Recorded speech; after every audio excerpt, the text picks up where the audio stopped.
मध्य रेल्वेच्या भरती प्रक्रियेमध्ये अखेर मराठीचा समावेश करण्यात आला। रेल्वे भरती प्रक्रियेमध्ये मराठी भाषेचा समावेश असावा अशी अमित ठाकरेंची मागणी होती। अमित ठाकरेंच्या इशाऱ्यानंतर मराठीबाबत हा मोठा निर्णय घेण्यात आला। शिवसेना पक्षचिन्ह प्रकरणावर सुप्रीम कोर्टात सुनावणी होण्याची शक्यता आहे। प्रकरण कार्यतालिकेमध्ये 36व्या क्रमांकावर सूचीबद्ध आहे। गेल्या 3 वर्षांपासून प्रलंबित असलेल्या प्रकरणाकडे सर्वांचं लक्ष लागले। अंतिम युक्तिवाद ऐकून घेतला जाईल का याबाबत उत्सुकता आहे। आमदार मंदा म्हात्रेंनी नवी मुंबई मनपा आयुक्तांची भेट घेत विविध प्रश्नांवर चर्चा केली। पाम बीच मार्गावरच्या अनधिकृत जाहिरात कमानी काढून टाका, अन्यथा बुलडोझर घेऊन आम्ही जाऊ आणि पाडून टाकू असा इशारा आमदार मंदा म्हात्रे यांनी दिला। जाहिरात कमानी पडून अपघात झाल्यास याला जबाबदार कोण असा थेट सवाल देखील त्यांनी उपस्थित केला।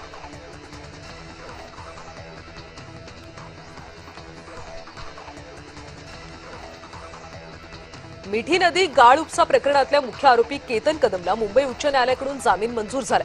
65 कोटी रुपयांच्या घोटाळ्याची ईओडब्ल्यू कडून सखोल चौकशी सुरू आहे। गाळ उपसा प्रकरणात बीएमसी अधिकारी ठेकेदारांच्या संगनमताचा आरोप आहे।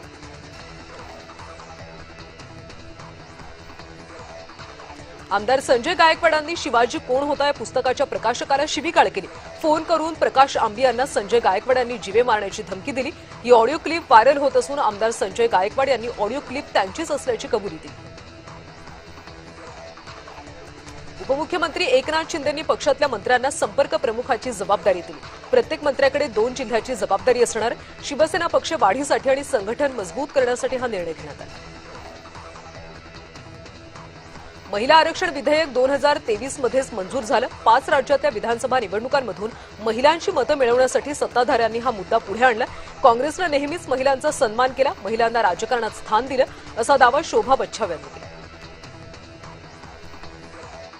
विधान परिषदेवर भाजपच्या इच्छुक उमेदवारांच्या नावांवर चर्चा झाल्याची माहिती आहे। कोर कमिटीनं निवडलेली नावं दिल्लीला पक्षश्रेष्ठींना पाठवली जाणार आहेत।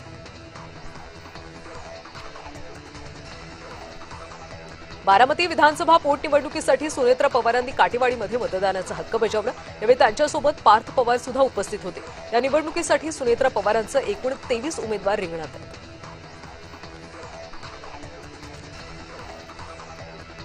बारामती पोटनिवडणुकीसाठी मतदान प्रक्रिया पार पडते। बारामती मतदानासाठी सकाळपासून बाहेर पडतात। राष्ट्रवादी काँग्रेसनं सुद्धा मतदारांना मतदान करण्याचं आवाहन केलं।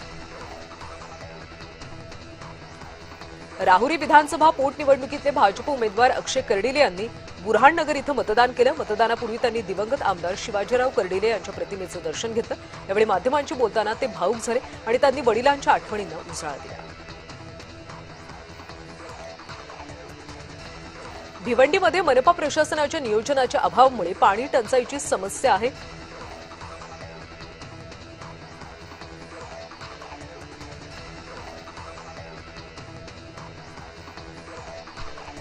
15 दिवसात पालिकेने श्वेतपत्रिका प्रसिद्ध करावी। पाणीपुरवठा सुरळीत न झाल्यास पालिका प्रशासनाविरोधात उग्र आंदोलन केलं जाईल असा इशारा आमदार रईस शेख यांनी दिला।